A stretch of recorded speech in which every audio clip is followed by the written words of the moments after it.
પ્રભુ ઈસુના જીવંત અને પવિત્ર ત્રિએક નામમાં વાલા ભાઈઓ અને બહેનો, આપ સર્વને લોગોસ બાઇબલ સ્ટડી તરફથી હું પ્રેમી સલામ પાઠવું છું.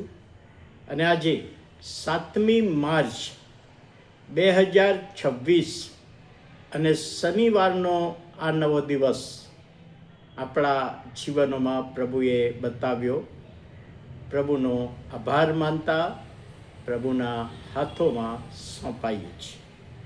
પ્રભુનું વચન શીખવાને માટે આજે પહેલો રાજા 18મો અધ્યાય અને 42મી કલમ.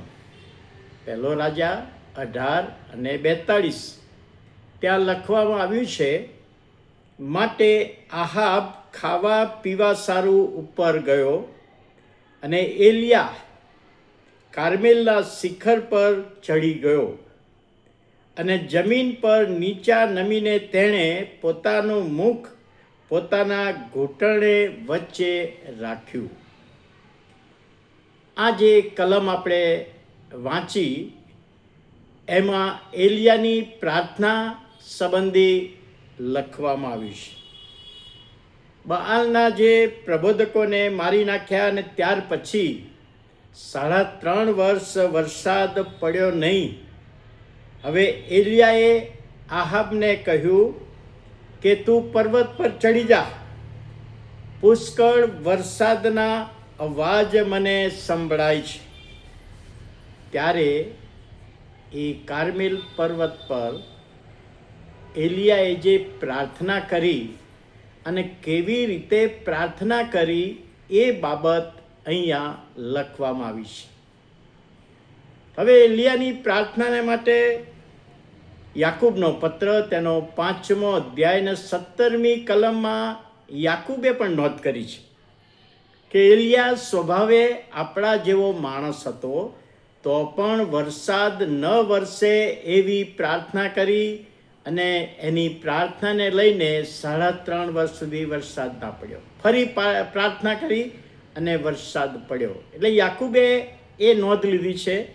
રાજાઓના પુસ્તકમાં એણે કેવી રીતે પ્રાર્થના કરી એ બાબત લખવામાં આવી છે.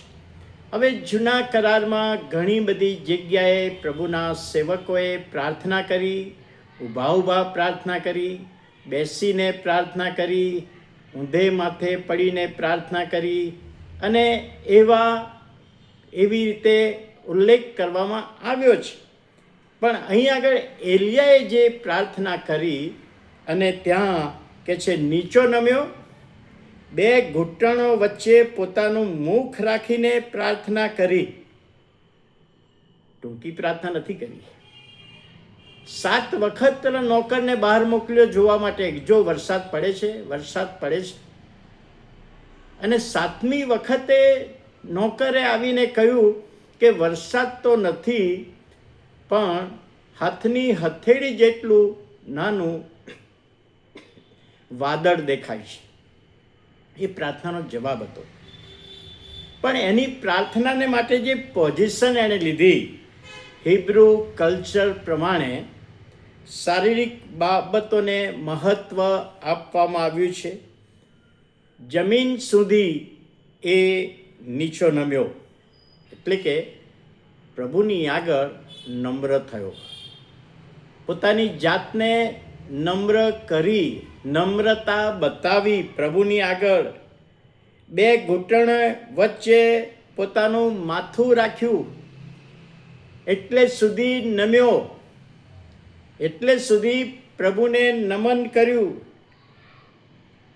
એમાં હૃદય નમેલું બતાવવામાં આવે છે. જ્યારે 2 પગ વચ્ચે માથું નમાવવામાં આવે ત્યારે શારીરિક ભાષામાં કહે છે હૃદય નમ્ર થયું. અને આ 2 બાબતો નમ્રતાની અહીં આગળ બતાવવામાં આવી છે. અને ત્રીજી બાબત કે છે આધીનતા. એના જીવનમાં આધીનતા પણ બતાવવામાં આવી.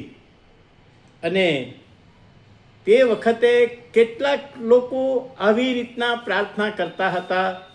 બીજા કોઈ વિશે આવી પ્રાર્થનાનો ઉલ્લેખ કર્યો હોય એવું મને ખબર નથી, પણ એલિયાની પ્રાર્થના, એ પ્રાર્થના પ્રભુએ સાંભળી અને એણે વરસાદને માટે પ્રાર્થના કરી.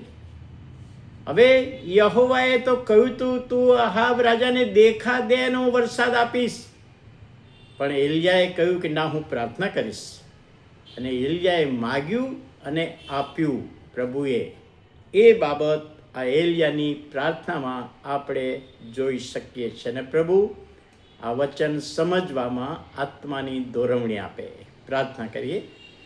વાલા પ્રભુ, અમે તમારો આભાર માનીએ છીએ, તમારા પવિત્ર નામને ધન્યવાદ આપીએ છીએ.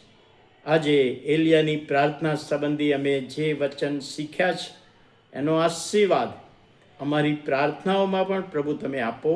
એ વિનંતી પ્રાર્થના ઈસુ પ્રભુના નામમાં સાંભળો, માન્ય કરો. આમેન.